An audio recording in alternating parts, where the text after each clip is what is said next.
A paz do Senhor Jesus, muito boa tarde, bom dia, né? Ou boa tarde, tô demais hoje. A paz do Senhor Jesus, sejam todos bem-vindos, bem-vindas a mais uma live Panorama Bíblico. Vai, marido. Fala, minha gente. Paz de Cristo Jesus a todos, muito bom dia, tudo bem com vocês?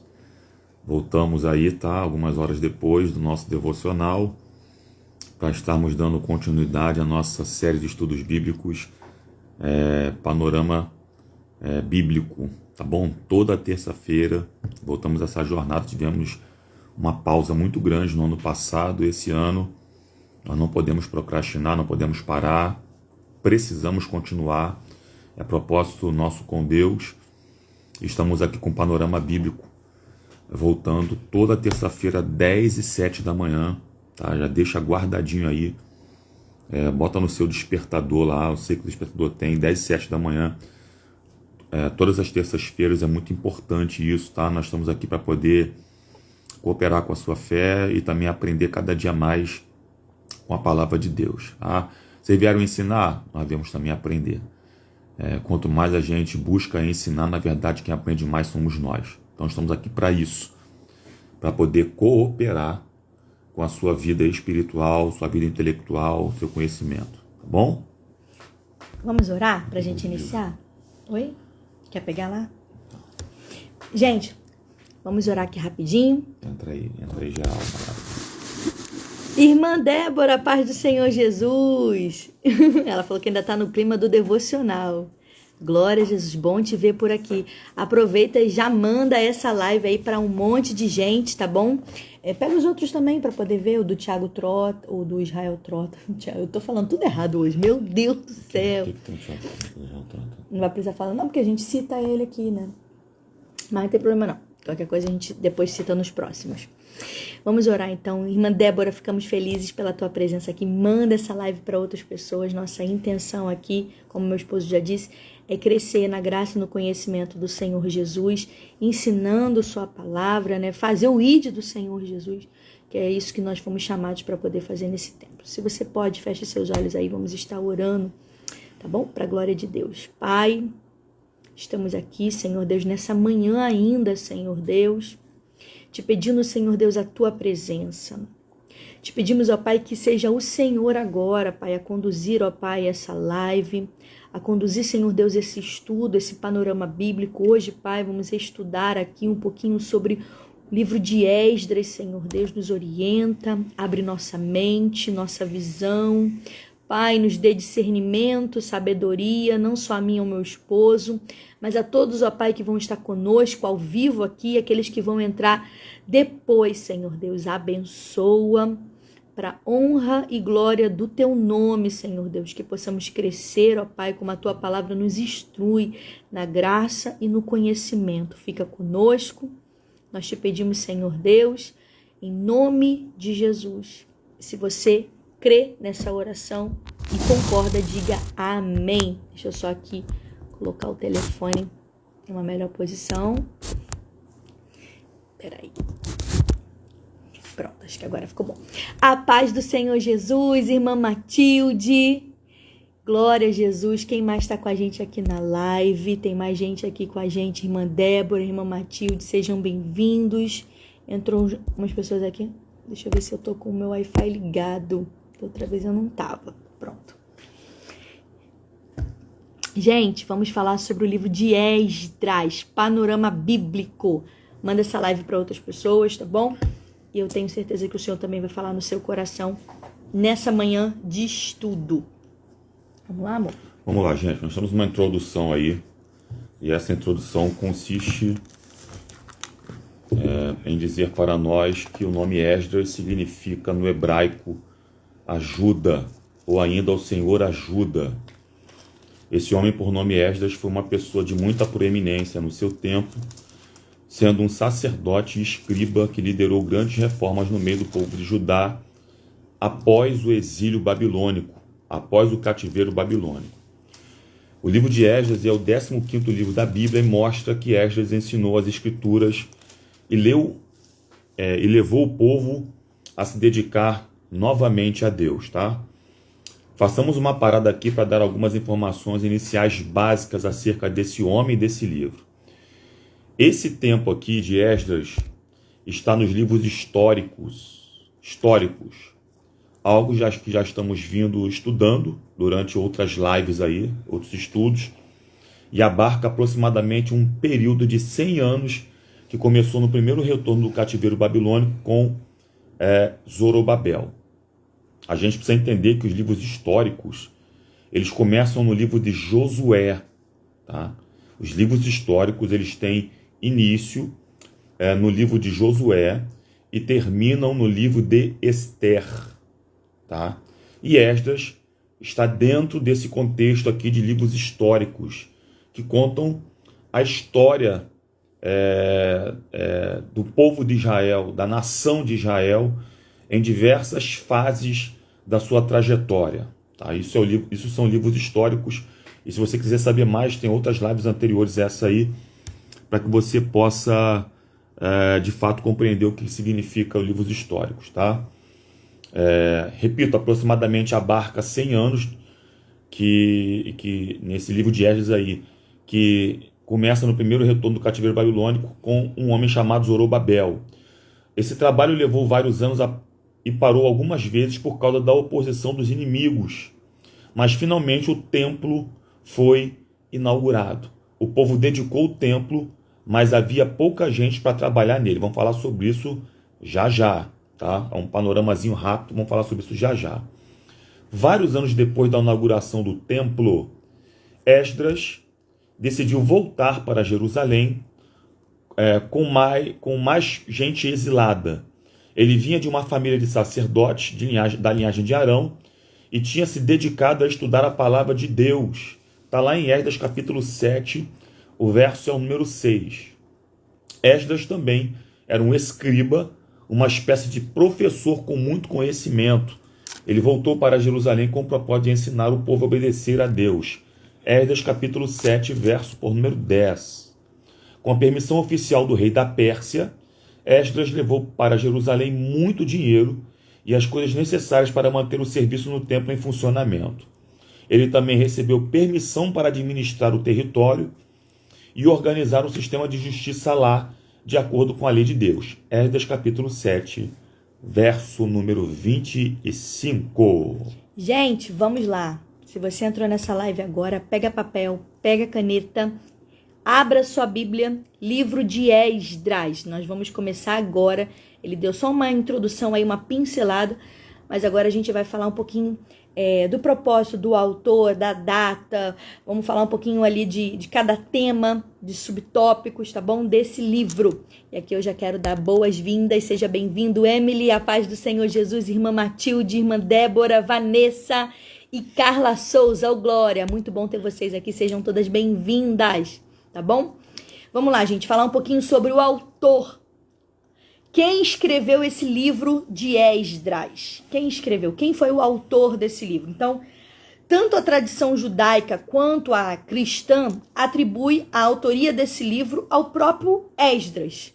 Então, os autores do Novo Testamento não citam esse livro de Esdras. Então, quando você vai fazer a leitura lá do Novo Testamento, você não vê o nome de Esdras sendo citado em momento nenhum, tá? Então, é plausível que o autor tenha sido o próprio Esdras mesmo, visto que os capítulos 7 ao capítulo 9 desse livro apresentam um relato na primeira pessoa. Então, é como ele mesmo estivesse narrando a sua própria história ali. Só que o começo do livro, se os irmãos forem parar para poder ler, para poder estudar, indica que está sendo narrado numa terceira pessoa, ou seja, como se ele fosse uma testemunha, como ele tivesse ali a incumbência de escrever os fatos que estavam acontecendo, que ocorreram com outras pessoas.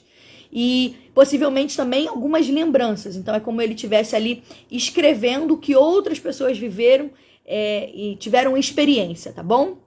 Então, qual é o propósito desse livro? Propósito do livro de Esdras é apresentar um contexto histórico que marcou o retorno dos judeus a Jerusalém, sob diferentes grupos e lideranças. Então, o propósito desse livro, gente, a gente já veio falando aí, como meu esposo falou, a gente falou sobre vários... a última live que a gente falou que foi sobre o livro de 2 Crônicas.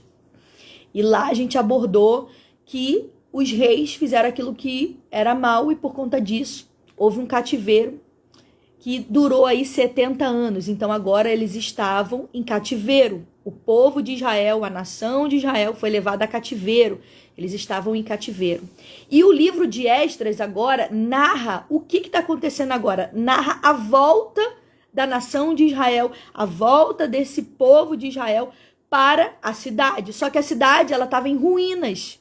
A cidade ela estava toda destruída por conta do que aconteceu. E aí agora eles estão voltando para reconstruir essa cidade, tá? Então esse contexto histórico dito aqui foi a volta desse cativeiro e eles agora, esse povo, essa nação de Israel, estão se estabelecendo novamente em Jerusalém, tá bom? Quer falar? Uhum. A data provável, aproximadamente 458 a.C. 458 a.C. 458 a.C.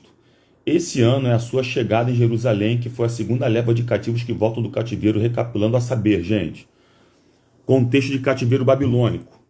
A ida para o cativeiro babilônico foi em 3 caravanas de ida, 3 deportações, melhor dizendo. 605 a.C., 597 a.C. e 586 a.C. O Reino do Sul não aprendeu com o cativeiro assírio em 2 Reis 17 e cometeu os mesmos erros. É importante a gente falar assim, a gente sempre fala isso. Né? Melhor, recapitular a história, né? O povo do Reino do Norte, Israel era um povo só, estava dividido em 2. Falamos isso aqui diversas vezes, é massivo. Eu gosto muito disso, mas é importante a gente falar. E o povo do Reino do Norte, capital Samaria, Reino do Sul, capital Jerusalém, com reis diferentes, tá? Era uma divisão que existia. E lá em 2 Reis 17, o Reino do Norte, parte do povo é levado para o cativeiro assírio. Um rei chamado Salmaneser leva parte do povo para a Síria e coloca 5 nações dentro de Samaria e dentro de Israel. Se não me falha a memória, Babilônia, Cuta, Ava, Ramate e Sefarvaim. 5 nações. 2 Reis, capítulo 17, fala sobre isso. Versículo 24.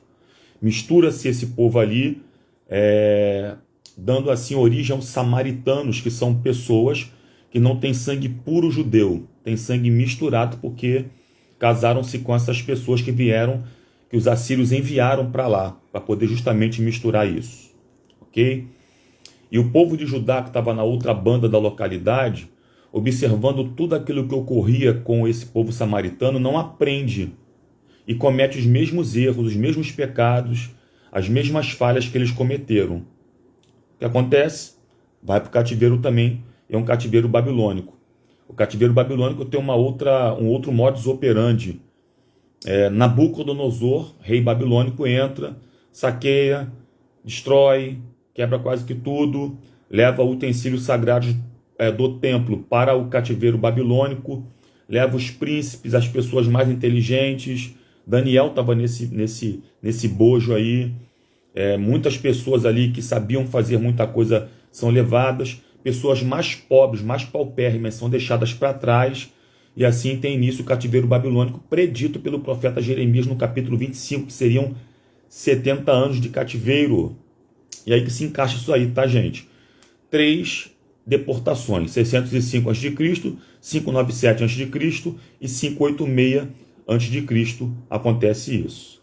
A Babilônia era uma ferramenta de disciplina para o povo judeu. Entendam isso. O povo judeu vacilando, e Deus usa a Babilônia, que era um povo pior, tá? Muito pior, com práticas terríveis, para poder levar o povo judeu, para o cativeiro, na verdade, na intenção de discipliná-los, tá? Para que eles pudessem voltar às suas práticas corretas, ok? Então, a gente já começa a compreender, gente, que disciplina não é castigo. Disciplina é alinhamento de rota. Meu Deus. Se eu fosse você, eu anotava Escreve isso aí. Disciplina não é castigo. Começou. Disciplina é alinhamento de rota. Tá passando por alguma dificuldade, por algum tipo de disciplina na tua vida? Saiba de uma coisa. Deus não está lhe castigando. Ele está te realinhando ao propósito que ele tem para você. Aleluia, glória a Deus. Se você está aqui com a gente, escreve isso aí, ó. Disciplina, escreve aí, amor, porque eu quero anotar essa frase. Cadê a canetinha aqui? Disciplina, fala aí de novo. Disciplina não é castigo de Deus.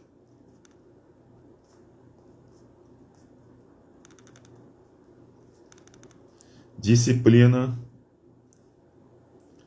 é realinhamento de rota. Coloca isso aí. Botei aí já, ó. Meu Deus, é forte, hein?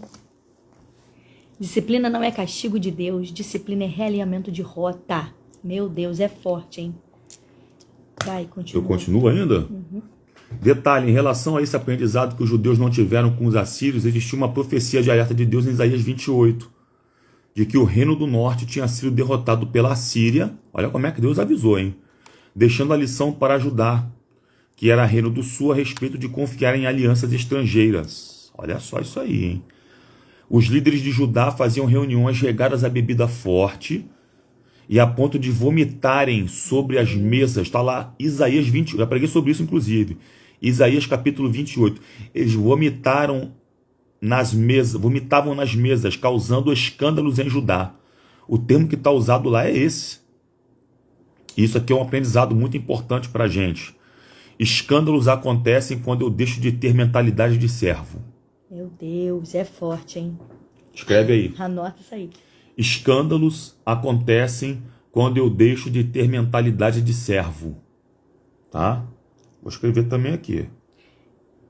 Pega essa verdade, gente, anota isso aí. Escândalos acontecem quando eu deixo de ter mentalidade de servo. Irmão Alexandre, a paz do Senhor Jesus, seja bem-vindo.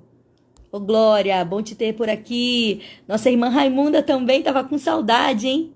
Irmã Diana, ô Glória, bom te ver por aqui, minha amada. Vanessa, paz de Cristo, meninas, Deus abençoe.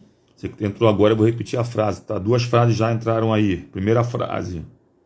Disciplina não é castigo de Deus. Disciplina é realinhamento de rota. Tá? Escreve aí. Disciplina não é castigo de Deus. É realinhamento de rota. Segunda frase. Escândalos acontecem quando eu deixo de ter mentalidade de servo. Guarda isso aí. Compartilha essa live aí. Ajuda a gente aí. Vamos lá. Resumindo então, gente. O povo de Judá viu com seus próprios olhos o norte cair e Deus avisou que os próximos seriam a eles se eles não se arrependessem. Então, como eles não se arrependeram, viram a queda do outro sob seus olhos, mas não se arrependeram e fizeram igual. Então, o aprendizado é o seguinte: quando eu aprendo que é uma queda do outro, corro o risco de ser o próximo. Quando não aprendo com a queda do outro, eu corro o risco de ser o próximo a cair. Meu Deus. Deus está sempre ensinando a gente alguma coisa. Nós que fechamos os nossos olhos para o aprendizado que Ele quer nos mostrar. Ou seja, até com o erro do outro, o aprendizado não é só para o outro, o aprendizado é para a gente também, tá, gente? Então, quando eu não aprendo com a queda do outro, eu corro o risco de ser o próximo a cair. E talvez no mesmo erro que aquela pessoa caiu, né? É forte isso aqui também. Então, foi o que aconteceu, né? Israel era um povo só, era um reino, com Davi, com Salomão, e aí por conta de divisão, houve uma divisão, eles agora são 2, ou seja, e aí seguiu a história. Em vez disso trazer junção para eles, não. Ele viu que o reino do norte caiu e não aprendeu com a queda do seu irmão, vamos dizer assim, né? E caiu também. E por isso foi levado cativo. É forte isso, hein? Escândalos acontecem quando deixamos de ser mentalidade de servo. Muito bom, irmão Matheus. Isso aí. Qual é o versículo-chave desse livro aqui de Não, Esdras? tem que voltar aqui, ó, tá faltando lá, ó. Aí, teve a ida e teve a volta. A volta foi em 538 a.C. Aí são 3 caravanas de retorno. Foram 3 deportações com 3 caravanas de retorno depois de 70 anos. Em 538 com um homem chamado Zorobabel. Em 458 com Esdras. E em 445 com Neemias. Lembrando, gente, até anotei aqui na minha Bíblia, que a cronologia é regressiva. Por isso que está vindo de frente para trás. 538, 458 e 445. Não é 445, 458, 538. Não é subindo. O calendário judaico, nesse contexto aqui, é voltando, tá bom? É descendo até chegar ao ano 0, né? Que marca aí o nascimento de Cristo. Isso aí. Tá? Então vamos lá, gente. Qual é o versículo-chave? Qual é o versículo-chave que norteia todo esse livro de Esdras? Esdras 6, versículo 21 e 22 diz assim, ó. Assim comeram a Páscoa os filhos de Israel que tinham voltado do cativeiro, com todos os que a eles se apartavam da imundícia das nações da terra, para buscarem o Senhor Deus de Israel. E celebraram a festa dos pães asmos, os 7 dias com alegria, porque o Senhor os tinha alegrado e tinha mudado o coração do rei da Síria a favor deles, para lhe fortalecer as mãos na obra da casa de Deus, o Deus de Israel. Então esse aí é o versículo que abrange e resume tudo que está acontecendo aqui nesse livro, tá bom? Eles já não estavam comemorando a Páscoa já há muito tempo, por conta do cativeiro. E agora eles voltaram para sua terra natal e eles puderam ali celebrar a festa dos pães asmos, eles puderam ali celebrar tudo aquilo que Deus havia estabelecido para eles lá no Antigo. No Antigo não, porque a gente ainda está no Antigo, né? No livro de Levítico, no Pentateuco, tá bom? Tudo aquilo que Deus havia ordenado para esse povo, agora eles podiam voltar a fazer, porque agora eles estavam de volta à sua terra, à sua casa natal, ao templo, que agora estava sendo edificado, tá? E o local aqui, basicamente esse livro todo de Esdras vai falar exatamente de Jerusalém e da Babilônia, né? Eles estão retornando da Babilônia e estão indo para Jerusalém. Vamos falar um pouquinho dos principais personagens. Você fala um, eu falo outro. Principais personagens. Esdras, obviamente, seu nome significa ajuda, falamos sobre isso já. Provavelmente em louvor a Deus pela ajuda em tempos difíceis. Ele ocupou uma liderança no exílio por conta da sua linhagem sacerdotal, a ponto de ter uma recomendação pessoal do Império Persa, lá em Esdras 7, verso 11 e verso 12. E também ele era um escriba. O escriba era um mestre que lia e interpretava as leis, que nesse contexto era a Torá. Detalhes importantes é que a tradição judaica afirma que Esdras também escreveu 1º e 2º Crônicas e o Salmo 119, que exalta a importância da lei do Senhor. Isso é uma tradição judaica que afirma isso. Há quem considere ainda que ele escreveu o livro de Neemias, utilizando uma fonte que registrava as memórias do próprio Neemias. No Antigo Testamento hebraico, esses 2 livros eram juntos. Neemias e Esdras eram juntos na Bíblia hebraica, tá? Se eu não me engano, ainda está assim, né? Ainda é assim, porque é a Bíblia hebraica. Vai. Um personagem também que se destaca nesse livro aqui de Esdras, e ele abre, a gente falou até isso na live passada, no livro de 2º Crônicas, quando a gente encerrou, ele termina o livro de 2º Crônicas e ele abre o livro de Esdras, por isso que sugere até que o autor seja o próprio Esdras, que é Ciro. Quem é Ciro, né? Em hebraico, Ciro é o mesmo que possua tu a fornalha. Também chamado de Ciro o Grande. Ele foi um rei do Império Persa entre 559 a 530 a.C. E apesar de ele ser um rei pagão, ele foi muito usado por Deus para dar início a essa volta, para dar início ao retorno dessas pessoas que estavam cativas ali na Babilônia, tá? E essas pessoas indo para Jerusalém. Isso tá onde, Karine? Isaías 44, versículo 28. Isaías 45, anota a referência para depois você ler aqui, não vai dar tempo da gente ler. Isso é só um panorama. E Daniel também, capítulo 5, tá bom? Isaías 45:1. Isaías 45:1, Isaías 44:28 e Daniel capítulo 5, você vai ver exatamente o nome dele sendo citado, tá? Os persas, eles estavam dominando o mundo aproximadamente já uns 200 anos. E Ciro tinha uma postura mais humanitária em relação aos povos conquistados. Então, alguns estudiosos afirmam que ele ficou tão impactado quando ele soube da profecia, e seria legal o Fábio até abrir lá, né? É Isaías, né, 45, que fala sobre ele. Quando ele soube da profecia que Deus havia escolhido ele para libertar o povo de Deus, o povo de Israel, o povo de Judá, do cativeiro babilônico, estudiosos falam que ele nem pensou duas vezes, gente. Ele já assinou o decreto para libertar o povo. Olha o que diz lá em Isaías 45. Isaías 45, verso 1 diz assim: Assim diz o Senhor ao seu ungido, a Ciro, a quem tomo pela mão direita para abater as nações ante a sua face e para descingir os lombos dos reis e para abrir diante dele as portas que não se fecharão. Eu irei adiante de ti, endireitarei os caminhos tortuosos, quebrarei as portas de bronze e despedaçarei as trancas de ferro. Dar-te-ei os tesouros escondidos e as riquezas encobertas, para que saibas que eu sou o Senhor, o Deus de Israel, que te chama pelo teu nome. Por amor do meu servo Jacó de Israel, meu escolhido, eu te chamei pelo teu nome. Tá falando de Ciro, tá? Coisa linda. E te pus o sobrenome ainda que não me conheces. Olha só, Ciro nem imaginava que ele tinha sido uma pessoa escolhida.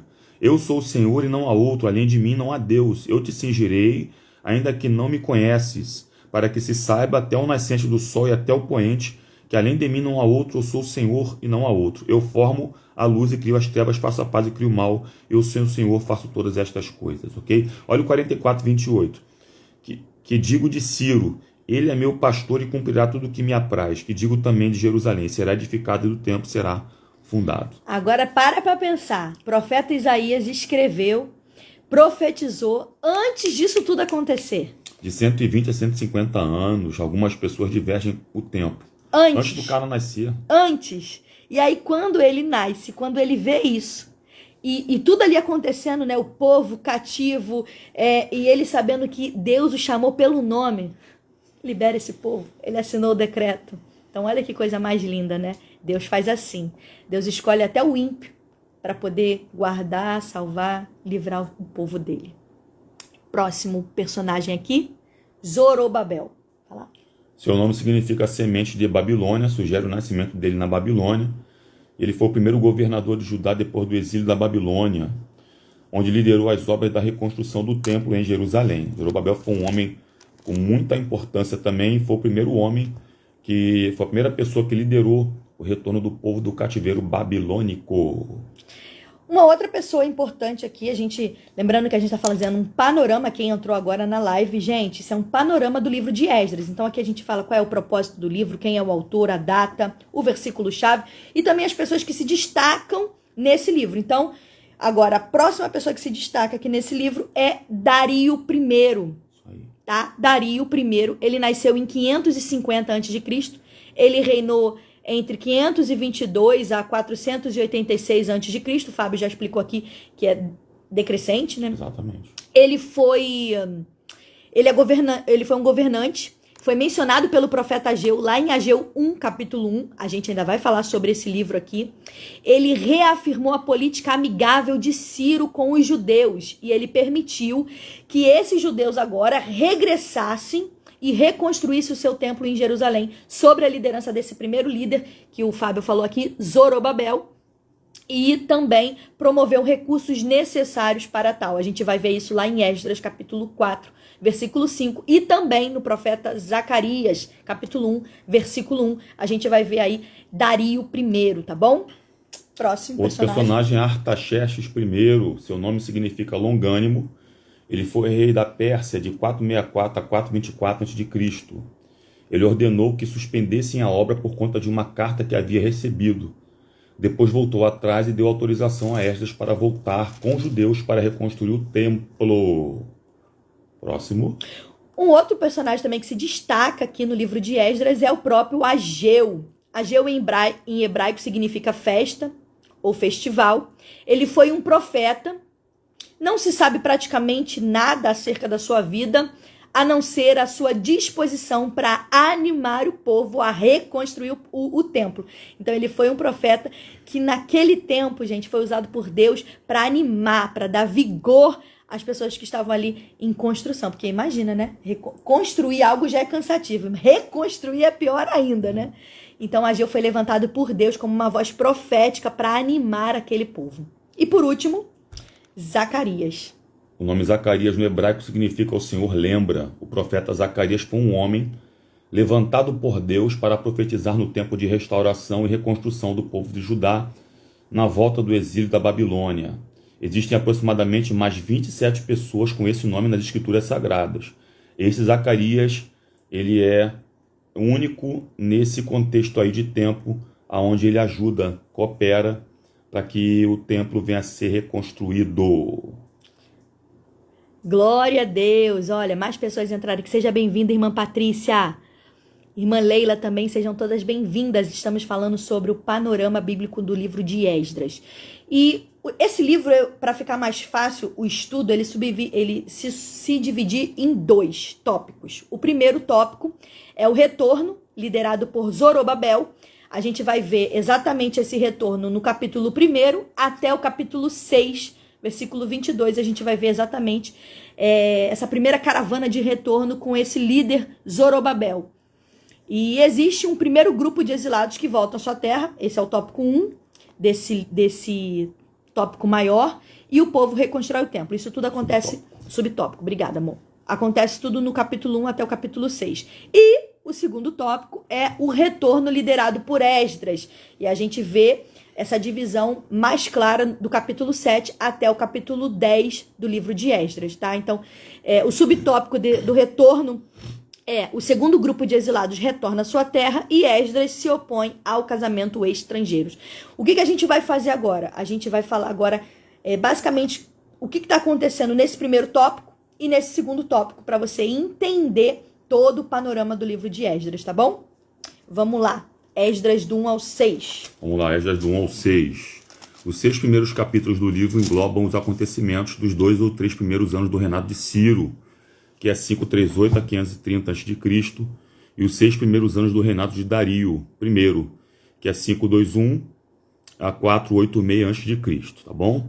Os primeiros versículos do livro de Esdras, se você for parar para ler, deixa a sua Bíblia aberta aí, tá? Esdras, deixa eu colocar aqui que eu tinha saído, e eu preciso voltar agora aqui. Lê pra gente aí, por favor. No primeiro ano de Ciro, rei da Pérsia, para que se cumprisse a palavra do Senhor, por boca de Jeremias, despertou o Senhor o espírito de Ciro, rei da Pérsia, o qual fez passar pregão por todo o seu reino, como também por escrito, dizendo: assim diz Ciro, rei da Pérsia, o Senhor, Deus dos céus, me deu todos os reinos da terra, e ele me encarregou de edificar uma casa em Jerusalém, que é em Judá. Leu o 3 também ou tá bom? Tá bom, isso aí é o próprio Ciro, né? Falando, ó, o versículo 2, assim diz Ciro, rei da Pérsia. Ele está falando da profecia que foi dada a ele mesmo, a responsabilidade que ele tinha de assinar o decreto para poder liberar o povo, tá bom? Então vamos voltar aqui, gente. Ele assina esse decreto permitindo que os judeus voltem do cativeiro babilônico para poder voltar para Jerusalém, Judá, para reconstruir aquilo que estava destruído, ok? E é necessário que seja abordado nessa manhã aqui que o povo sofria de problemas políticos e de colheitas escassas por causa do cativeiro babilônico. Nesse tempo, Deus levanta um homem por nome Zorobabel, juntamente com um grupo de homens, também com um homem chamado Jesua, para reconstruir o templo que havia sido destruído na incursão de Nabucodonosor, que eu falei com os irmãos no começo da live. Partimos de um princípio de que o principal obstáculo para realizar a obra eram as dificuldades que eles encontrariam tanto financeiramente quanto oposicionalmente, ou seja, oposições que se levantariam contra eles. Porém, quem deu a ordem foi Deus. Aleluia. Ok? Então você precisa compreender o seguinte: quando Deus ordena tarefas difíceis, é porque deseja promover o nosso crescimento, tá? Quando Deus ordena tarefas difíceis, significa que Ele quer promover o teu crescimento. Essa palavra é para alguém que entrou nessa live agora. Deus te deu uma tarefa difícil, às vezes você não se sente capaz de fazer, Mas você precisa entender que ele quer promover o teu crescimento. É ano de expansão, é ano de crescimento. Então, não fica preocupado se a tarefa é difícil, não. Se Deus mandou, vai lá e faz, porque ele vai te capacitar, ele vai te dar instrução, ele vai te, tudo que você precisa fazer, falar, não tenha medo não. Antes de você colocar a mão, Deus já colocou a mão dele. Aleluia! Anota isso aí. Quem tá ouvindo a gente, anota isso aí agora. Antes de você colocar a sua mão, Deus já colocou a mão dele. Isso aqui importa. Antes de você colocar a sua mão, Deus já colocou a mão dele. O que eu faço então, Fábio? Vai lá e faz. Aleluia. Glória Ponto final. a Deus. Ponto final. Gente, era um decreto que existia. Deus sempre deixou claro através do profeta Jeremias, por exemplo, de que o cativeiro teria início, meio e fim. E pós-cativeiro, o que tinha o povo que fazer? Reconstruir o que estava destruído. Porque Nabucodonosor entrou como um rolo compressor lá atrás e destruiu absolutamente quase tudo. Então o povo tinha que voltar e reconstruir aquilo que era de direito deles mesmos. Então, todas as vezes que Deus lhe dá uma ordem difícil, é porque Deus vê em você potencial de crescimento para a tua vida. Guarda isso aí. Em nome de Jesus. Olha lá, Alexandre Catito botou já. Antes de você colocar a sua mão, Deus já colocou a dele. Ponto final, gente. Foi isso que funcionou aqui com o povo de Israel, com o povo de Judá, melhor dizendo. Por que eu não falo Israel? Porque expliquei que tinha uma divisão entre eles aí, ok? Embora Isaías tenha citado nominalmente Ciro, foi Jeremias quem profetizou de forma detalhada o fim do cativeiro, inclusive o tempo que seria de 70 anos. Se você for parar para ler Jeremias 29, você vai ver muito sobre isso. Tem um texto clássico em Jeremias 29, verso 11, se não me falha a memória, diz assim, Bem eu sei os pensamentos que tenho de vós, diz o Senhor, pensamentos de paz e não de mal, para que deis o fim que esperais. Olha como é que Deus, na sua onisciência, está dizendo, olha só, vocês estão enxergando o quadro agora, eu já enxergo lá na frente. O meu pensamento é muito além do de vocês. Vocês estão enxergando escombros agora, enxergando o cativeiro agora. Eu estou enxergando reconstrução lá na frente. É isso que Deus está dizendo para esse povo. É isso que Deus está dizendo para esse povo.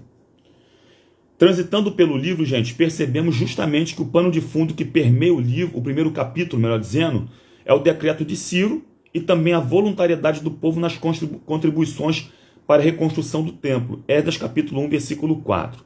O texto ainda trata da devolução dos utensílios sagrados para o mesmo templo. Esdras capítulo 1, verso 7 até o verso 11. E é importante entendermos que, como foi dito anteriormente, as profecias, inclusive acerca de um ímpio, se cumpriram séculos depois, que foi sobre o próprio Ciro. Jeremias foi um profeta pré-exílio. Durante pelo menos 40 anos foi porta-voz de Deus para poder alertar o povo que, se não se arrependessem, iriam para o cativeiro. Vamos falar sobre ele mais à frente. Estamos aqui seguindo nas lives a ordem bíblica, cronológica. Lembrando que ela não está na ordem bíblica, melhor dizendo. Lembrando que ela não está na ordem cronológica, mas sim dividida de forma didática para facilitar os estudos, Pentateuco, históricos, proféticos, poéticos e assim sucessivamente, ok? Só que, como profetizado, esse cativeiro teria fim. Jeremias 25, do 1 ao 14 e 29, 10.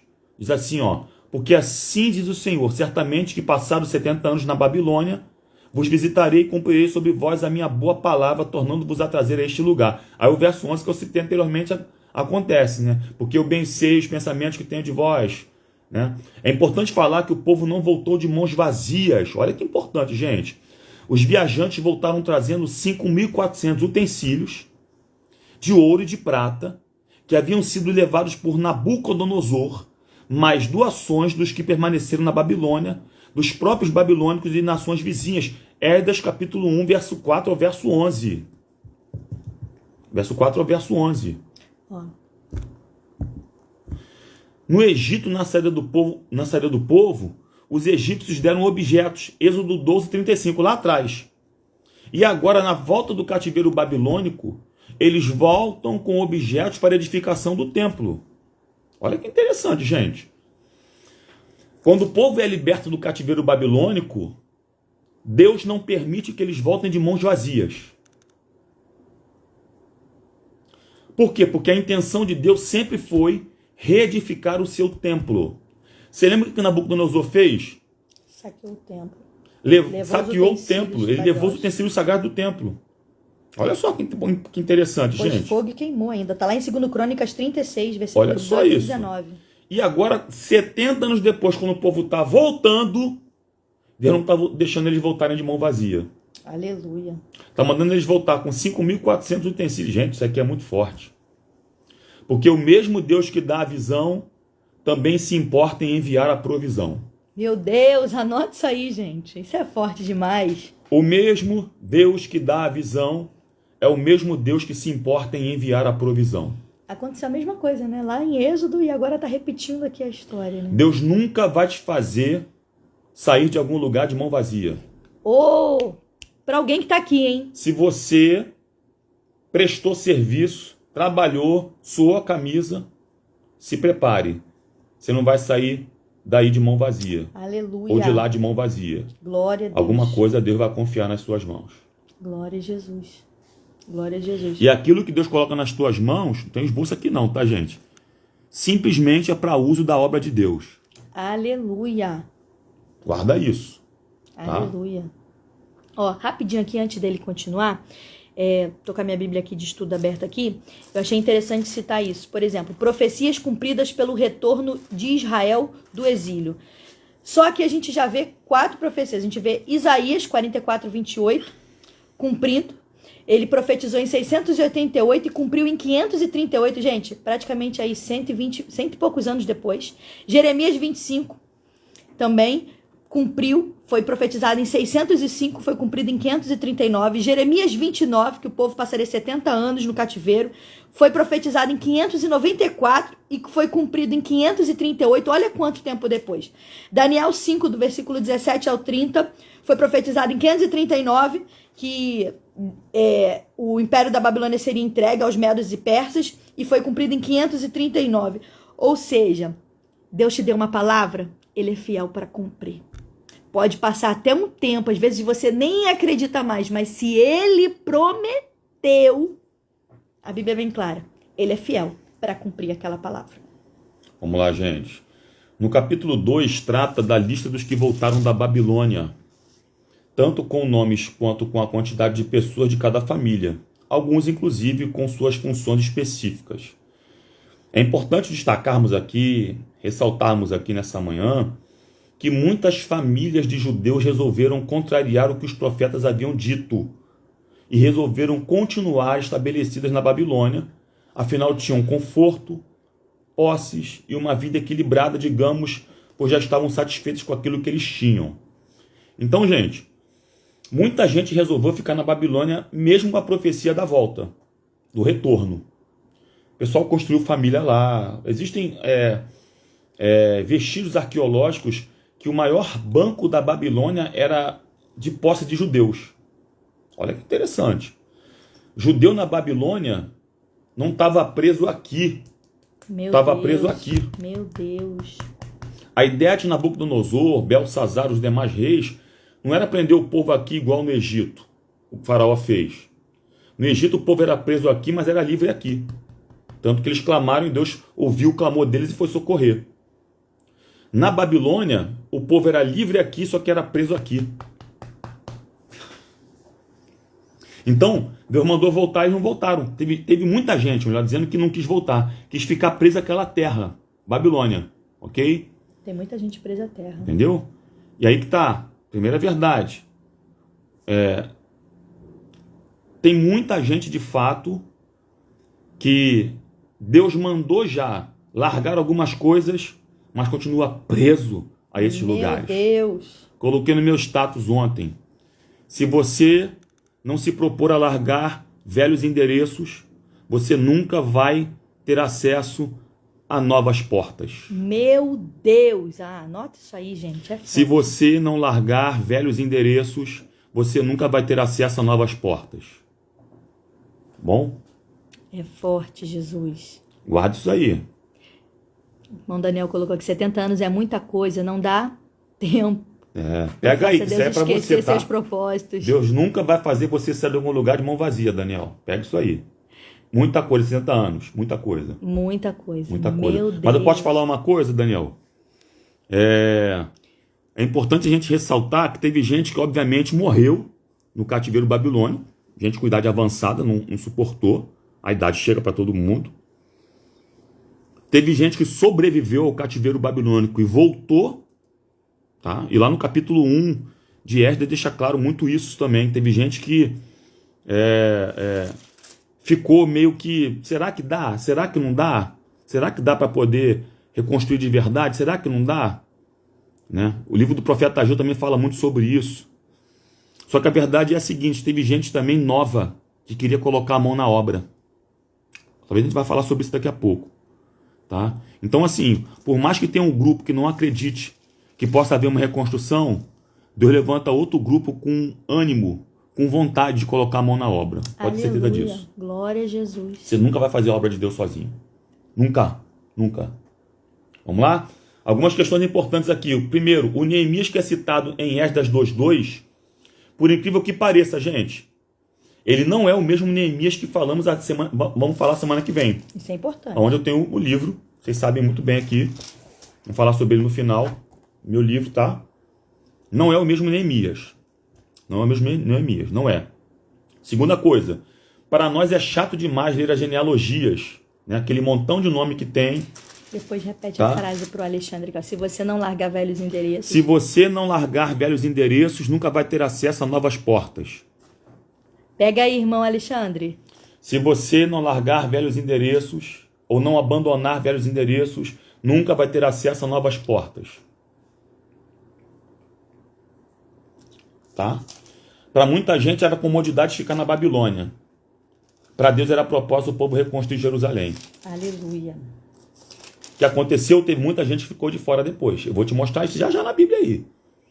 Segunda coisa, para nós é chato demais ler as genealogias, mas para o judeu é importante, porque se alguém não conseguisse provar a sua ascendência, aí isso aí, ó, não tinha um privilégio de direitos, posse de família, terrenos, e até os sacerdotes e os levitas tinham que comprovar a sua linhagem, sob risco de não poderem trabalhar no templo. Esdras capítulo 2, versículo 59 ao 62. 652 pessoas perderam esse direito. Olha só isso aí, gente. Tá aqui, ó. Quando você vai ler, é até chato, né?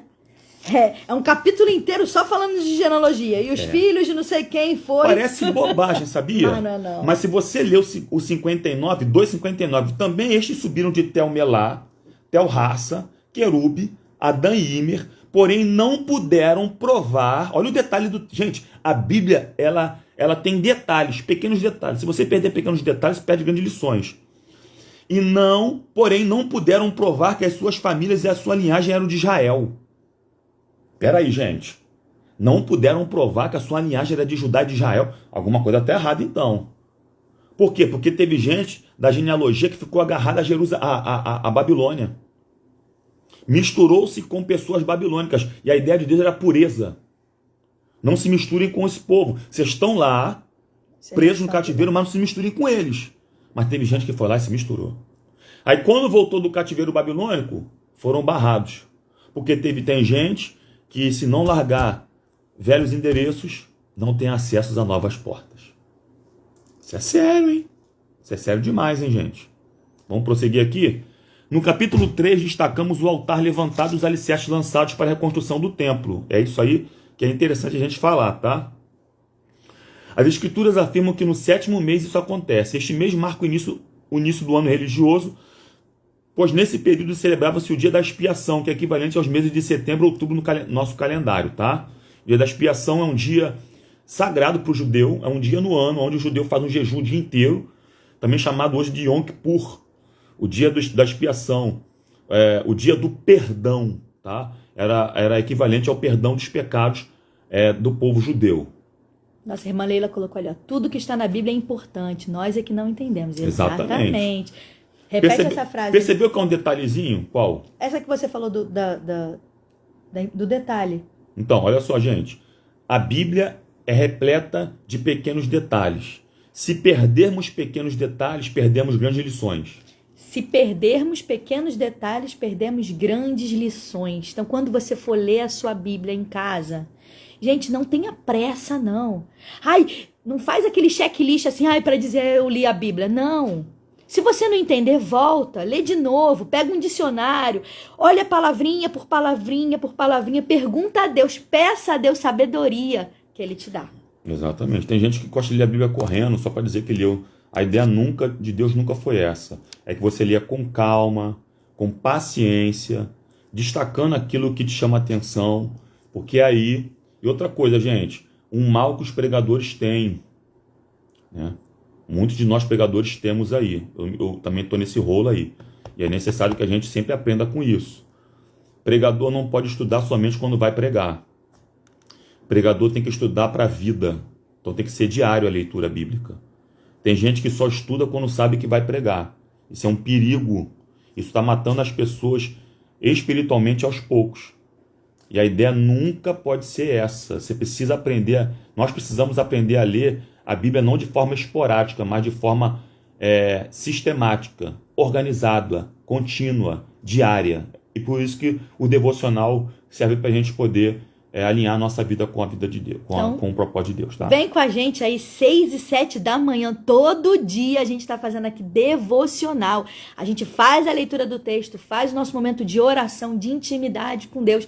E a gente vai ali, ó, pegando pequenos detalhes e entendendo aquilo que Deus quer falar comigo e contigo, conosco, para a glória de Deus. Isso aí, irmã Débora, é muito forte. Se perdemos pequenos detalhes, perdemos grandes lições. Irmã Débora achou a gente lá no YouTube. Glória a Deus, né? Segue a gente aí, tá? Faz igual a ela aí, compartilha. Foi ela que achou a gente no YouTube, não foi? Foi ela que Obrigado, achou a gente tá, lá. minha irmã? Deus abençoe Seja a sua vida, bem-vinda. viu? Coloca aí de onde você é, tá bom? Coloca aí, sou a Débora, sou de tal lugar. Isso é muito importante pra gente, sabendo que a palavra de Deus tem alcançado pessoas que não conhecem a gente, mas têm acreditado no nosso trabalho aí, na nossa Essa semana devoção a também Deus, tá? chegou uma pessoa, uma missionária lá do Distrito Federal. Eu falei, meu Deus, Deus é bom, né? Brasília acompanhando a gente aqui ligadinho, gente. Então compartilha essa live aí, ajuda mais pessoas a alcançarem. Nós estamos aqui com a intenção de pregar a palavra de Deus, falar do amor de Deus, crescermos juntos na graça e no conhecimento, que é assim que ordena a palavra do Senhor, tá bom? Capítulo 3. Nesse capítulo 3 tem um problema que está estabelecido. Um sentimento misto no coração do povo está acontecendo, pois os mais velhos que conseguiram sobreviver ao cativeiro, falei isso aqui ainda há pouco, tá? E voltar, ficavam se lembrando da glória do antigo templo de Salomão e choravam sobre os fundamentos recém-lançados do edifício da construção. O povo estava reconstruindo o templo e quem era mais velho conseguiu voltar do cativeiro, sobreviveu ao cativeiro babilônico, está chorando, não acreditando que agora da segunda casa, e a Ageu fala sobre isso depois, seria maior do que a da primeira, gente. Ok? Enquanto os mais jovens se alegravam pelo início da obra. Vou ler para você aqui, Esdras 3, verso 10 ao 13. Olha o que diz aqui o texto sagrado. Quando os edificadores lançaram os alicerces do templo do Senhor, apresentaram-se os sacerdotes paramentados com trombetas e os levitas, filhos de Asaf, com símbolos para louvar o Senhor segundo as determinações de Davi, rei de Israel. Versículo 11. Cantavam alternadamente, louvando e rendendo graças ao Senhor com estas palavras. Ele é bom, porque a sua misericórdia dura para sempre sobre Israel. E todo o povo jubilou com altas vozes, louvando ao Senhor por se terem lançado os alicerces da sua casa. Porém, 12. Muitos dos sacerdotes, levitas e cabeças de famílias, já idosos, olha o detalhe do texto, que viram a primeira casa, olha o detalhe, gente, a Bíblia é repleta de detalhes, choraram em alta voz quando à sua vista foram lançados os alicerces desta casa. Meu Deus. Muitos, no entanto, levantaram as vozes com gritos de alegria. Então tinha um sentimento duplo ali. Tinha gente chorando e tinha gente se alegrando. Meu Deus. 13. De maneira que não se podiam discernir as vozes de alegria das vozes de choro do povo. As vozes estavam misturadas, não podia se discernir. Pois o povo jubilava com tão grandes gritos que as vozes se ouviam de muito longe. Então, o berro, o grito, ia longe, gente. Olha onde é que a Débora mora. Taubaté, São Paulo, né? Meu Deus, a gente tá no Rio. Pinheirinho, em Taubaté, Ô, Caçapava, Glória, Glória. Deus Que é- maravilha, Deus é bom. gente. Que maravilha, que maravilha. Isso aí, olha, alegra muito o coração da gente. Estou muito feliz com isso aí, tá? Então, foi o que eu falei anteriormente. Enquanto o povo começava a lançar os alicerces para poder reerguer o templo, tinha gente que chorava de tristeza e tinha gente que gritava de alegria. Entendeu? Quem é você na obra de Deus? Quem se lamenta por algo que está acontecendo ou alguém que se alegra por aquilo que vai acontecer? Ou seja, agradou a uns e desagradou a outros. Meu Deus. E o problema, vamos lá. O problema da geração antiga era de que os pecados da geração deles foram justamente a causa do cativeiro. Então os idosos estavam chorando pela reconstrução do templo, só que estavam esquecendo, gente, e nada contra idoso não, pelo amor de Deus, não é nada disso. É contexto do texto, tá? Eles choravam por aquilo que estava sendo reerguido agora, mas esqueceram que a geração deles foi que mandou eles para o cativeiro. Meu Deus. E um detalhe, gente, é que o povo de Deus não deve se dividir por diferença de gerações. Ao contrário, deve se unir para ter uma próxima geração saudável. Repete isso aí, isso é importante. O povo de Deus não se deve dividir por diferença de gerações. Ao contrário, deve se unir para ter uma próxima geração saudável. É Não todo importa mundo junto. Não importa a sua idade. É junto, vamos trabalhar. O que importa é, vamos fazer para Deus. Aleluia. Tá Glória bom? a Deus. Capítulo 4 agora desse livro. Quer ler um pouquinho? Não, deixa com você. Vamos lá. No capítulo 4 surge um novo problema disfarçado de solução. Os samaritanos, olha só, gente, um problema disfarçado de solução. Os samaritanos oferecem ajuda, porém essa ajuda acaba se tornando oposição. Lembra dos samaritanos que eu falei contigo no começo da live? Pois os samaritanos foram barrados pelos judeus e por isso resolveram escrever acusações contra eles na tentativa de frustrar o projeto de reconstrução do templo. Os judeus não queriam a ajuda dos samaritanos ali. Eles não eram um povo com o sangue puro. Os samaritanos eram colonos daquela terra, haviam emigrado para lá com o objetivo de povoar a região. Antes dos judeus chegarem, eles ofereciam sacrifícios naquela localidade, praticando uma religiosidade misturada entre as tradições de Israel e as influências pagãs. Segundo o Rei 17, 32 a 41 fala sobre isso. É importante enfatizar que por conta disso, a obra ficou estagnada, parada, até o segundo ano do reinado de Dario, rei da Pérsia. Esdras 4, 24 fala sobre isso. E essa rixa se estendeu até os dias do Novo Testamento. João capítulo 4, versículo 9. Quando Jesus chega para a mulher samaritana, pede-lhe água para beber, ela diz, como tu, sendo judeu, me pede água de beber que sou samaritana. Quer saber um pouquinho mais dessa história? Tem live. Tem live da Karine lá, tá? Sobre a mulher samaritana, Mulheres da Bíblia. É só entrar no canal lá, tá? Tree of Life oficial, entra lá e acha lá na playlist a mulher samaritana. Você vai ver que foi uma live fantástica e você vai compreender tudo isso, ok?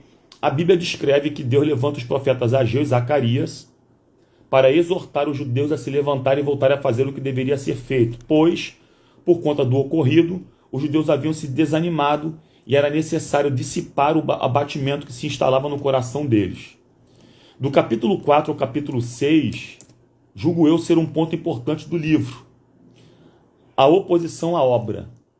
Os samaritanos se opunham à obra de reconstrução do templo. Olha como é que o negócio esquentou. Eles eram misturados. Repito, segundo Reis, capítulo 17, 24. Falei sobre a mistura deles aqui anteriormente. Tá? E os judeus não queriam a ajuda deles na reconstrução do templo. Os judeus entendiam que isso causaria inserção da idolatria, ou seja, a idolatria ser colocada no meio do povo, novamente no meio do povo, e isso traria problemas sérios espirituais. E repito, gente, essa rixa só foi quebrada lá no tempo de Jesus, em João capítulo 4. Muitos anos a obra ficou parada. E é paradoxal o que eu vou falar, mas é uma grande verdade. A oportunidade e a oposição andam juntos. Meu Deus! Tá? A oportunidade e a oposição andam juntos. Ou você agarra a oportunidade, ou você olha para a oposição. Elas andam juntas. Até aqui, o povo estava fazendo a obra com excelência, mas foram parados pelos samaritanos. A pergunta que eu te faço aqui a afirmação que eu te faço aqui nessa live é a seguinte: você não precisa de um cargo grande para fazer uma coisa com excelência na obra. Você precisa ser excelente para fazer algo grande na obra. Sabe qual é o teu problema? Que você vive dando ouvidos às oposições que se levantam contra você. Meu Deus! E aí deixa de fazer. perde a oportunidade. Você não precisa de um cargo grande para fazer uma coisa com excelência na obra. Aleluia. Você precisa ser excelente para fazer algo grande na obra. Anota essa frase aí, gente. Você não precisa ter cargo grande nenhum para fazer as coisas para Deus. Com excelência na obra. Não. Você precisa fazer com excelência, gente, a obra dele. Vamos lá, vamos falar devagarinho. Repete, por favor, pastor. Ou anota aqui nos comentários. Eu não sou pastor não, gente. Sou somente um servo. Michele, tá? A parte do Senhor Jesus. Lá na Michele, isso. Diz assim, ó. Você não precisa de um cargo grande para fazer uma coisa com excelência na obra, vírgula. Você precisa ser excelente para fazer algo grande na obra. Isso aí, o Alexandre Catito colocou, oportunidades e oposição andam juntas. Qual que você decide agarrar? Qual que você decide olhar? Vambora. Podemos ir? Sobre os samaritanos. Agora você vai pegar essa, hein? Os samaritanos tentavam parar a obra sempre, certo? O povo começou com muita intensidade. Lembra que eu falei com vocês que tinham os idosos desanimados, os mais novos animados, né? E os samaritanos tentaram parar aquela obra ali. Por quê? Porque os medíocres vão sempre tentar parar os intensos. Meu Deus, não. Essa tem que anotar aí, ó. Escreve aí. Os medíocres vão sempre tentar parar os intensos. Vou escrever aqui, tá? Você tá aí ou foi embora? É sempre assim, gente. Sempre vai ter alguém querendo parar alguém que tá com a força total. Que tá ali, ó, cheio de vontade. Pegando, agarrando a oportunidade. Exatamente, André colocou, você não precisa de um cargo grande para fazer a obra com excelência. Você precisa ser excelente, Andréia, para fazer algo grande na obra. Glória a Jesus. Os medíocres vão sempre tentar parar os intensos. Então, qual é o detalhe, amor? Vamos lá, gente. Detalhe que os samaritanos contrataram pessoas para influenciar negativamente a embargarem a obra e foram bem-sucedidas. Esdras capítulo 4, versículo 5. Tá aqui. Tá lá, ó. Alugaram, na minha versão tá assim, alugaram contra eles conselheiros para frustrarem o seu plano. Todos os dias de Ciro, rei da Pérsia, até o reinado de Dario, rei da Pérsia. Olha quanto tempo, meu Deus. Olha só isso, gente. Eles alugaram pessoas para tentar parar a obra de Deus. Pegou agora, né? Agora ela pegou, glória. Ok? Vejamos o que a Bíblia fala sobre suborno. Deuteronômio 16, 19. Não torcerás o juízo, não farás acepção de pessoas, nem tomarás suborno, porquanto o suborno cega os olhos dos sábios e perverte as palavras dos justos. Olha como é que a lei de Moisés dizia lá atrás. Ok? O que estava acontecendo? Os inimigos estavam intimidando o povo de Deus para não deixarem fazer a obra. Tá? Tem muita gente vivendo de intimidação.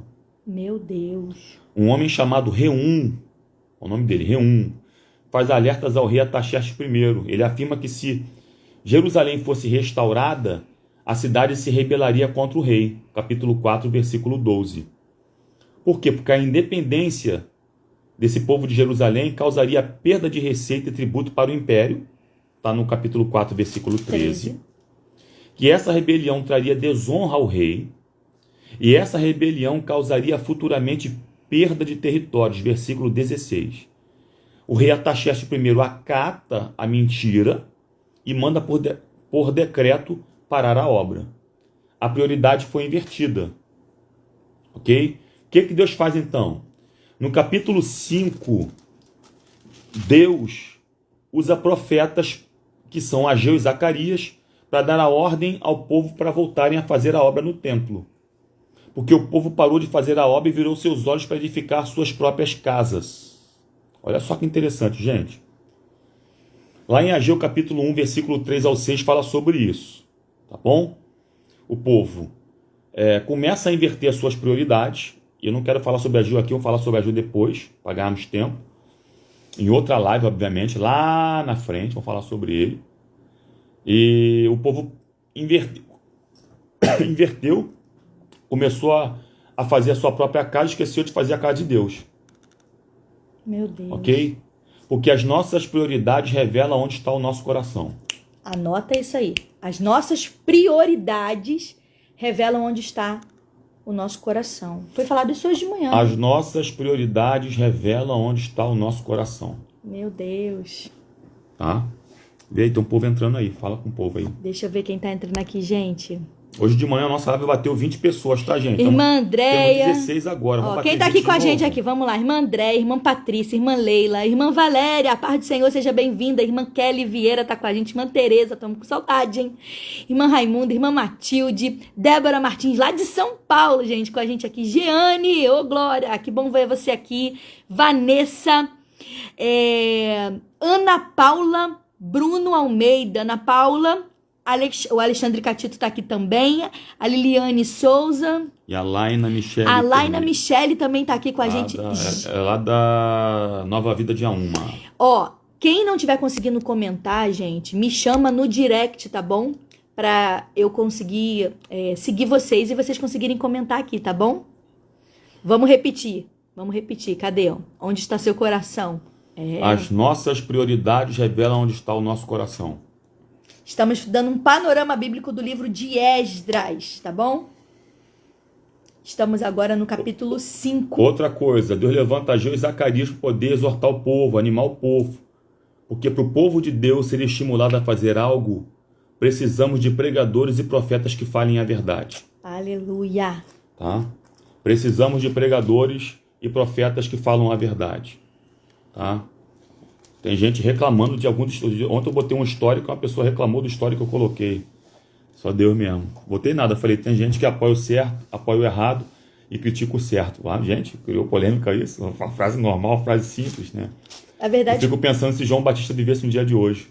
Muita gente, em vez de animar a outra pessoa, de ajudar a outra pessoa, tá desanimando a outra pessoa.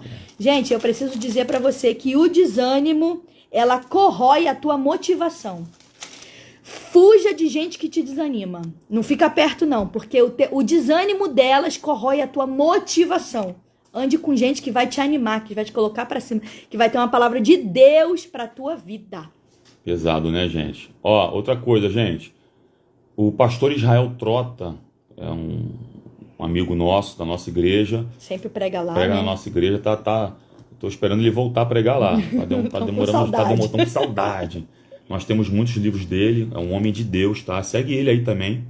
Eu não ganho nada com isso, gente. Mas eu gosto de indicar pessoas de fato que são referência para nós. Pastor Israel Tiago Trota, professor, capelão da Marinha, um homem, uma humildade fora do normal, tá? Humildade fora do normal. Ele falou uma coisa numa frase no livro dele, que é a pregação em crise. Ele disse assim, ó: a pregação deve tirar o indivíduo da zona de conforto e levá-lo à zona de conflito. É forte. Olha só, gente. A pregação deve tirar o indivíduo da zona de conforto e levá-lo à zona de conflito. Pastor Israel Trota, tá? Sigam ele. Bênção pura, tá? A gente tem visto aí distorções de liturgia de culto.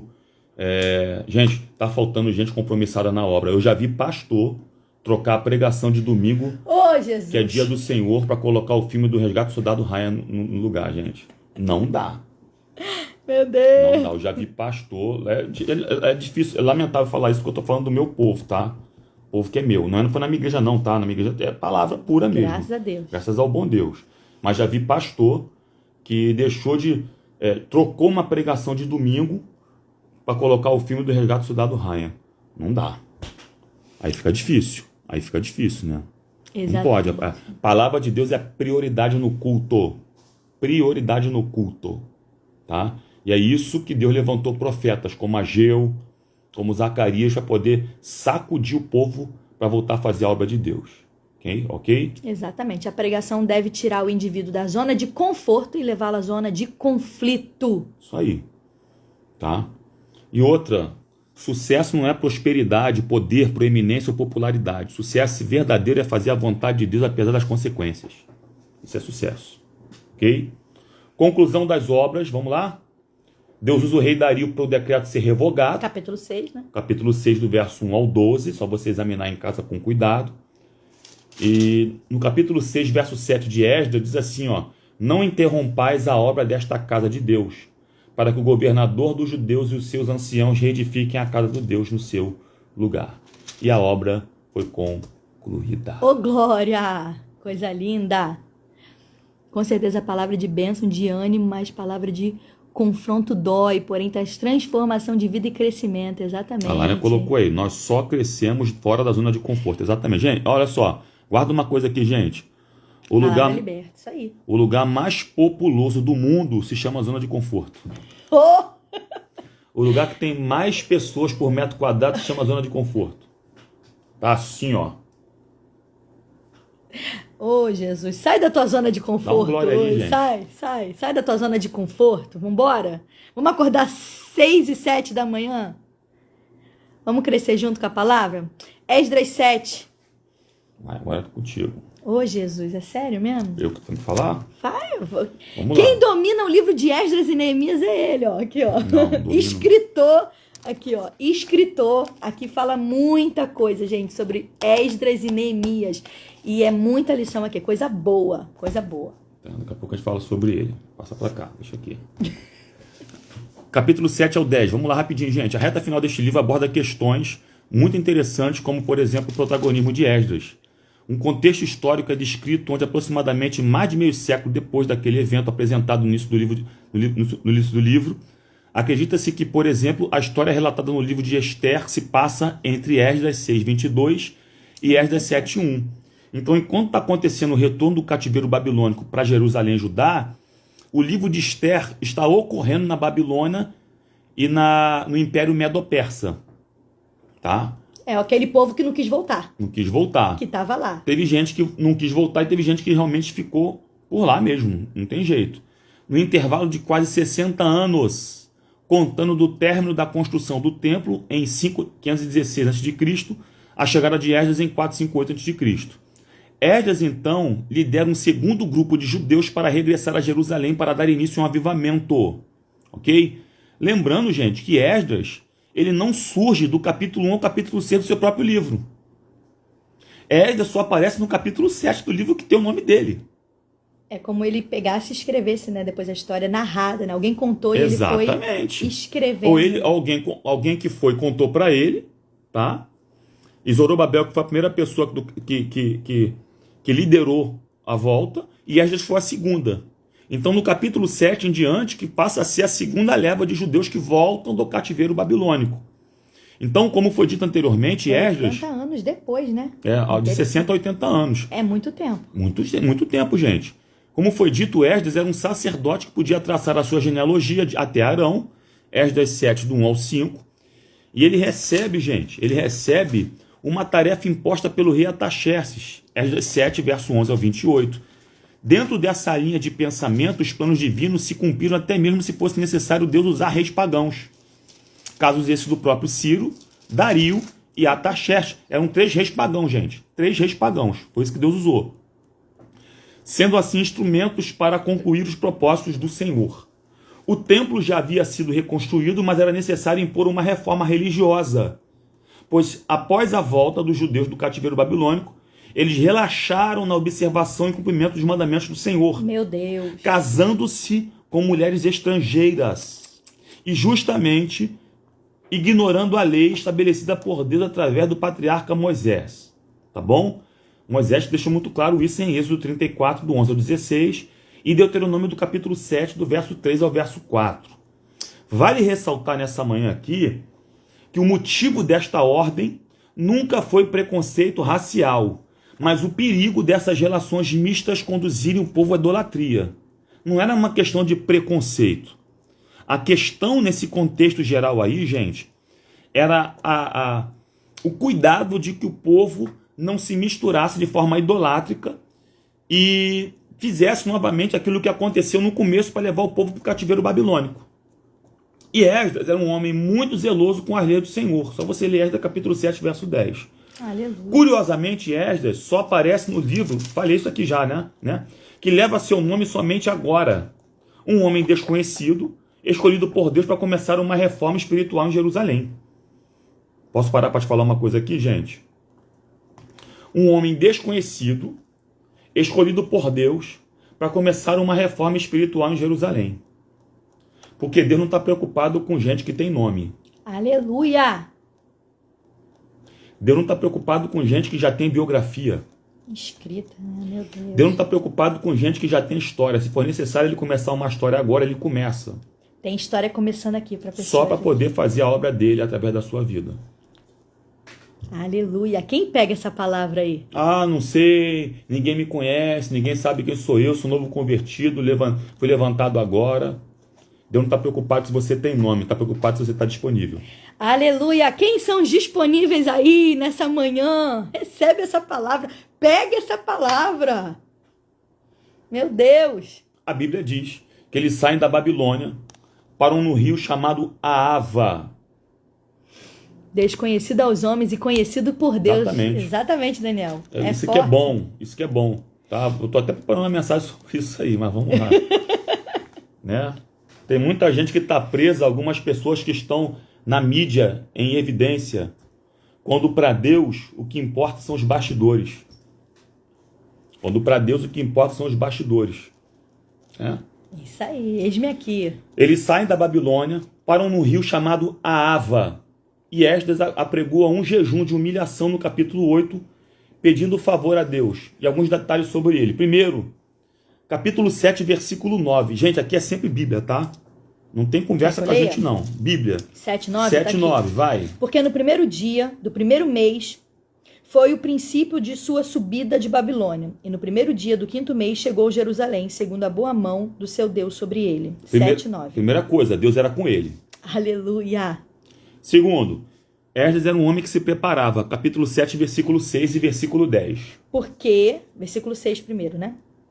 E este Esdras subiu de Babilônia e era escriba hábil de lei de Moisés, dada pelo Senhor, Deus de Israel, e segundo a mão do Senhor, seu Deus, que estava sobre ele, e lhe deu tudo quanto lhe pedira. Versículo 10. Porque Esdras tinha preparado seu coração para buscar a lei do Senhor e para cumprir e para ensinar em Israel os seus estatutos e seus direitos. Na minha versão diz assim, ó, porque Esdras tinha disposto o coração para buscar a lei do Senhor. Então ele se preparava, ele se propunha a mergulhar, ele corria atrás, não ficava parado não, ele ia para dentro. Ah, a situação tá brava, não tô vendo nada, cai dentro. Ele buscava para cumprir a lei do Senhor. Não interessa. Ele não se importava. Ele não se importava com quem estava à volta dele. Ele não se importava com quem estava à volta dele. Ele se importava com quem estava acima dele olhando ele, que era Deus. Meu Deus. Sabe qual é o teu problema? Tu se importa com quem está na horizontal. E esquece que quem te chamou está na vertical. Meu Deus! Tem muita gente fazendo pro homem. Você tá aí? Entendeu? Dá uma glória, vão achar que é contigo, hein? Ele era temente a Deus, versículo 10. Tá? Era um homem temente a Deus. Esdras era um escriba. Lembrando aqui, eu lembrei agora. A Patrícia deu uma caneta pra gente. Patrícia, estamos usando a tua caneta que você deu, seu Carlinhos, tá? Estamos usando muito. Essa caneta aqui é uma benção fantástica. Lembrei agora, falar com ela. De vez em quando tem umas brigas que eu quero usar dele também, pra ter todas as cores, né? Isso aí. O que a gente se acha? Tá lá, ó. A irmã botou aqui, ó. Se preparou, não foi de qualquer maneira, exatamente. Se preparou, exatamente. Eu costumo dizer que está no meu livro isso, Ministério é o encontro do preparo com a oportunidade. Então, é isso aí. Esdras era um escriba, quem era um escriba?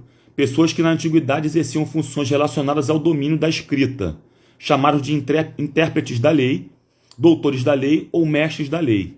A tradição judaica afirma que Esdras decorou a lei e podia escrevê-la de memória. Olha só, gente. O homem era bom, tá? Ele de memória sabia tudo. Coisa linda. E ele também era um sacerdote.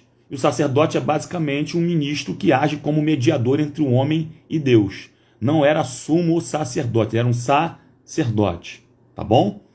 O sumo sacerdote tinha uma função um pouquinho diferenciada do sacerdote. O sumo sacerdote, era chefe do sacerdote. Era um cargo acima do sacerdote. Esdras lidera a segunda caravana de retorno a Jerusalém e ele tem uma incumbência difícil: ensinar a palavra de Deus para o povo que ficara 70 anos no cativeiro e tinha adquirido hábitos não muito saudáveis espiritualmente.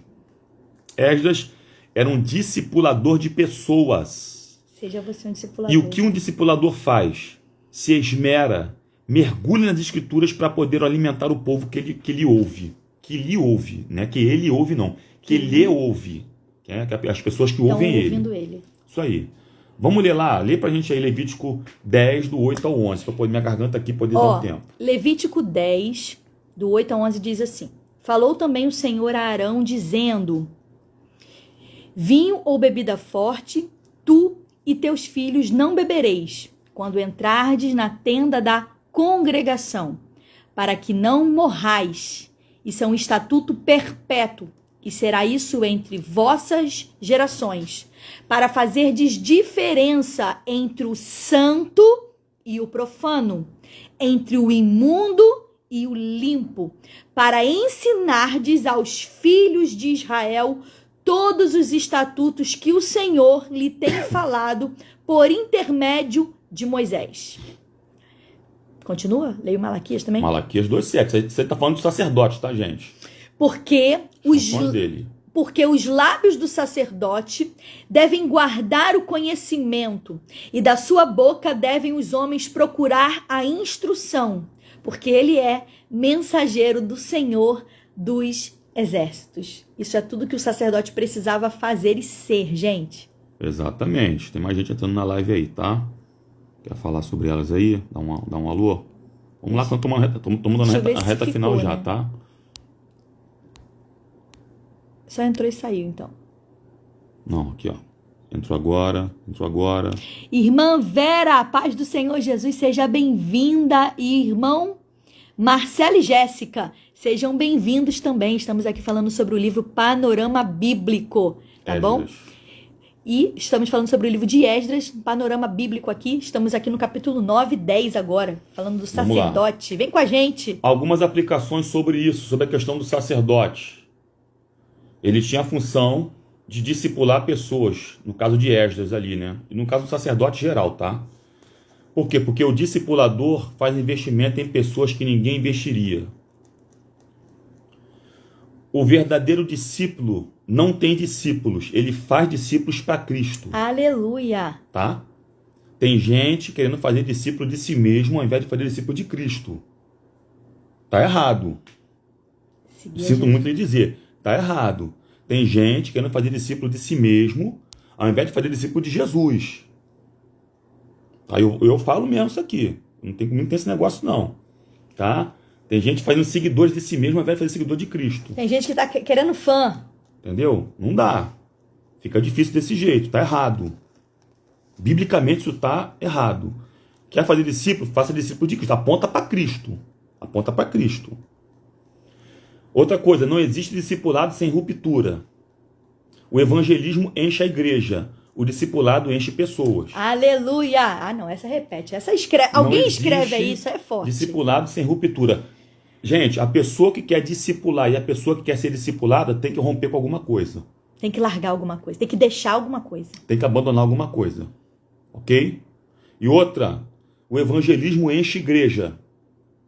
O discipulado enche pessoas. Andam juntos. Eles andam juntos.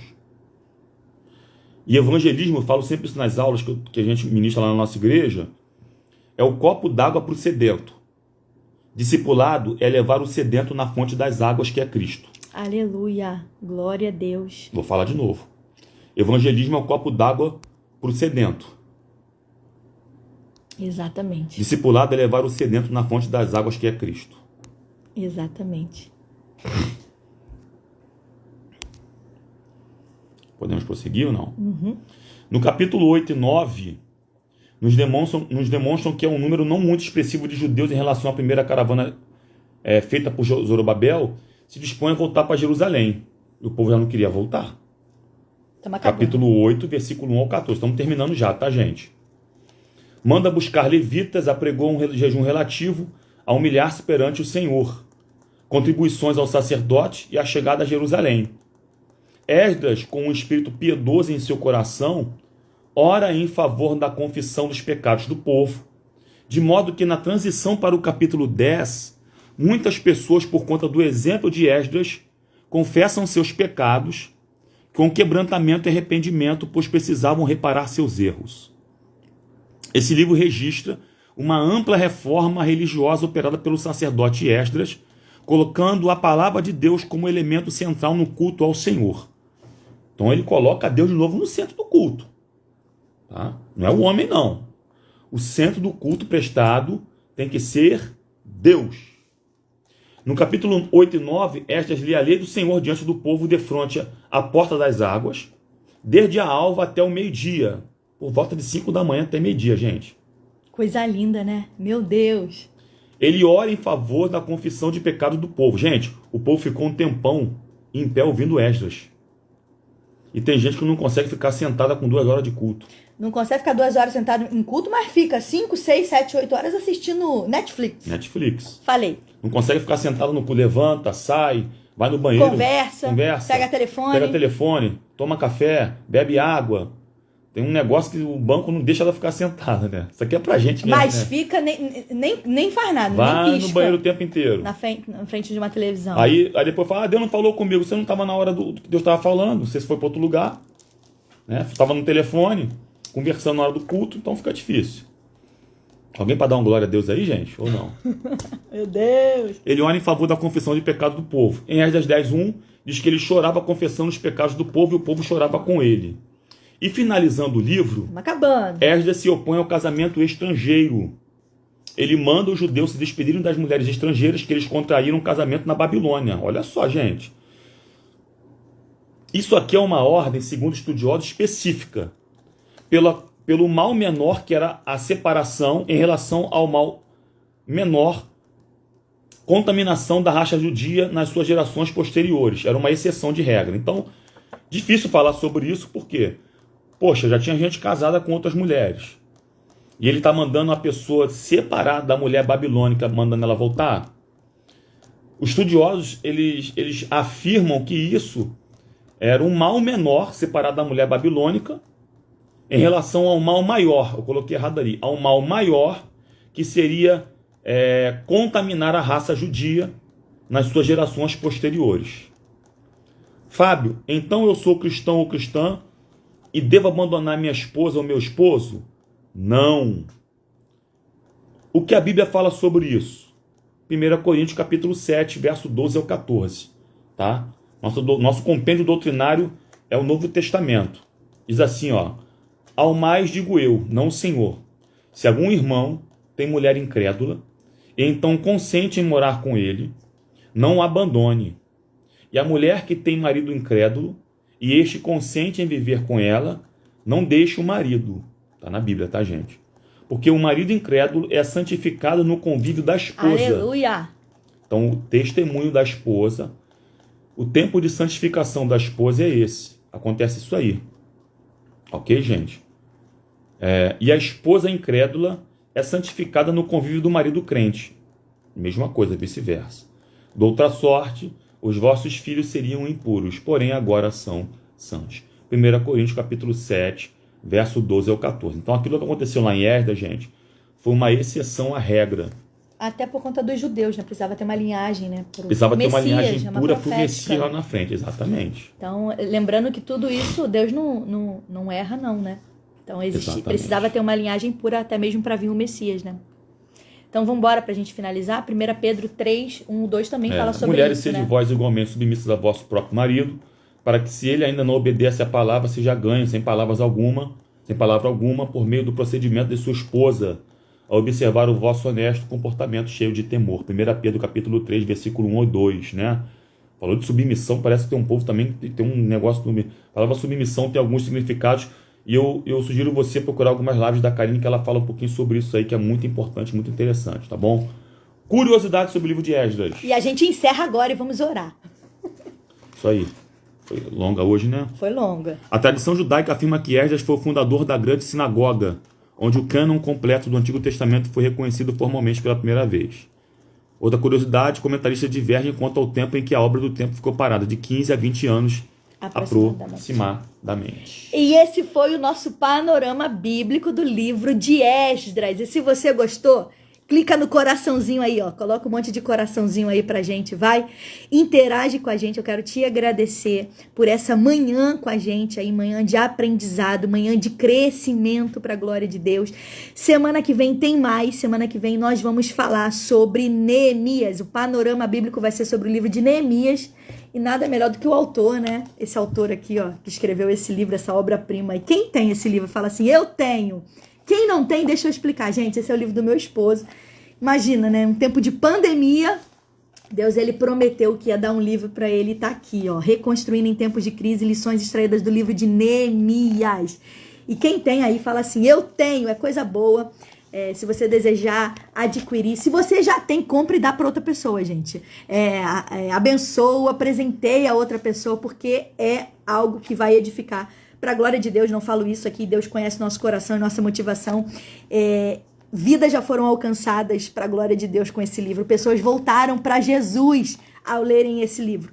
Então, assim, nós sabemos que ele foi totalmente vindo da direção dos céus para edificar, para que vidas venham ser alcançadas para o reino. Então, enviamos para todo o país, exterior também, já foi para os Estados Unidos, já foi para vários lugares, já foi para São Paulo, já foi para Minas, Paraná, meu Deus, foi para muitos lugares. Então, assim, a gente só pode agradecer a Deus pelo tudo que ele tem feito, né? Então, se você ainda não tem, adquira, tá?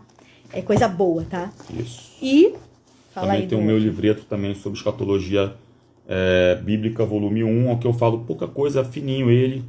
Falo sobre princípio de dores, arrebatamento da igreja, dentre outras questões importantes, tá bom?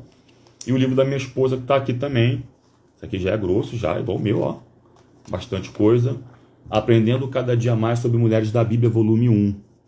Tá? Se você quiser que ela fala sobre Sara, Eva, mulher de Ló, Agar e Rebeca. Um livro Deus permitir, muito tá chegando interessante. 2, hein? Um livro muito interessante, onde ela aborda essas questões dessas mulheres aí, ok? Por exemplo, você sabia que Agar era escrava de Abraão e de Sara, e para que ela pudesse ser liberta dessa escravidão, ela teve que ir para um deserto, porque existem alguns desertos que simplesmente são usados por Deus para libertar você de algumas escravidões que você tem vivenciado. Aleluia. Não reclame do deserto. Esse deserto aí pode ser a ferramenta que Deus está usando para poder libertar você de algum tipo de escravidão. Meu Deus do céu, glória a Jesus. Adquira, se você quiser, enviamos para todo o país, ok? Tem um frete chamado impresso módico pelos Correios. Se você está em outro estado, em outra localidade, a gente envia para você pelos Correios, chega direitinho na sua casa. Não é gasto, repito, isso aqui é um investimento. Bom? Vamos lá? E Stephanie, como eu tô com saudade de você. Que bom ter você aqui, ó. Também, ó. Um beijo grande. Obrigado, gente, pelo carinho. Deixa eu ver quem tá aqui. Também te amo. Oh, meu Deus. Andréia, obrigada pelo carinho. Tá aqui com a gente, ligadinha desde as 6 da manhã. Alexandre Catito, senti sua falta hoje, hein? Obrigada por estar com a gente. Stephanie, estamos com saudade, hein? Vou aí te visitar. Irmã Leila, obrigada. Irmã Valéria, que Deus te abençoe. Irmã Tereza também, já estamos com saudade do pessoal lá, hein? Irmã Raimunda, irmã Matilde, Jeane tá aqui com a gente ligadinho desde o início. Aí, glória a Deus. Irmã Jeane é a irmã do meu querido amigo Greiton. Exatamente. Greiton. Glória a Deus, tá? Cunhada da nossa querida pastora Renata. Deus abençoe. Obrigado, tá? Pelo carinho, tá? Laina Michele também tá com a gente. Irmã Fábio Helena, que Deus te abençoe, Café tá? Café com Jesus, isso aí, Fábio Helena. Deus abençoe, tá? Muito obrigado, viu? Assiste a live aí. Isso aí. A Aline também. Nosso o Davi tá chegando, né, Catito? Isso aí, vem aí. Ah, ela tá aqui com a gente também. Derrubador gigante, vem aí. A Liliane, esposa do meu amigo Leandro também. Deus abençoe, viu? E Jéssica e Marcelo, sejam bem-vindos. Gente, quem não conseguiu comentar aqui na live, me chama lá para eu poder te seguir. Você vai conseguir participar das próximas, tá bom? Já estão dando sugestão aí, hein? Traz o estudo pra gente de Coríntios 14. Cadê? 1 Coríntios? Deixa eu ver aqui se é primeiro ou segundo. Primeiro. Pode deixar, Débora. Sobre os dons espirituais, não é isso, Débora? Vamos fazer, sim, um estudo sobre isso. Gente, se você tiver, depois coloca lá nos comentários, que os comentários daqui somem. Mas depois que acabar essa live aqui, coloca lá nos comentários aquilo que você deseja aprender, que você deseja estudar. A gente vai estar fazendo aí tanto devocional, vamos estar fazendo uma live, tá bom? Semana que vem tem mais. Isso aí, irmã Matilde já leu o livro e tá relendo. Ô, glória! Gente... Semana que vem tem mais Panorama Bíblico 10 e 7. Nós temos um encontro toda terça-feira com você, tá? E semana que vem vai ser o livro de Neemias. Se você quiser assistir as outras lives que falamos sobre Gênesis, Êxodo, Levítico, Número, Deuteronômio, e assim vai. A gente vai falar todos os livros da Bíblia até o final do ano. Então não perca, vem com a gente semana que vem, 10 e 7. E amanhã, 6 e 7 da manhã, devocional. Acorda cedo, vem com a gente para poder aprender um pouquinho mais. Devocional é curtinho, 25 minutos, meia hora, 35 minutos.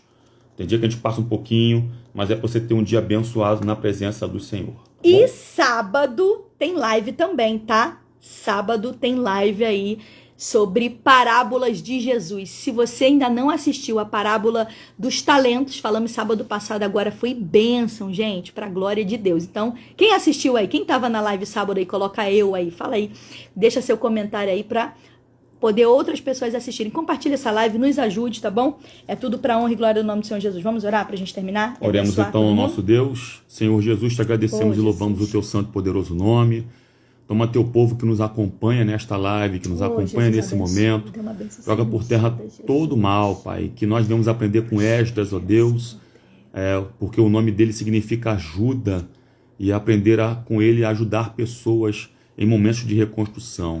Toma teu povo nas suas mãos, dá uma terça-feira abençoada na tua presença ainda, em nome de Jesus. Amém. Beijo, gente! Que Deus Tchau, abençoe, gente. paz de Cristo. Deus abençoe Até a amanhã. todos. Até amanhã, para a glória de Deus.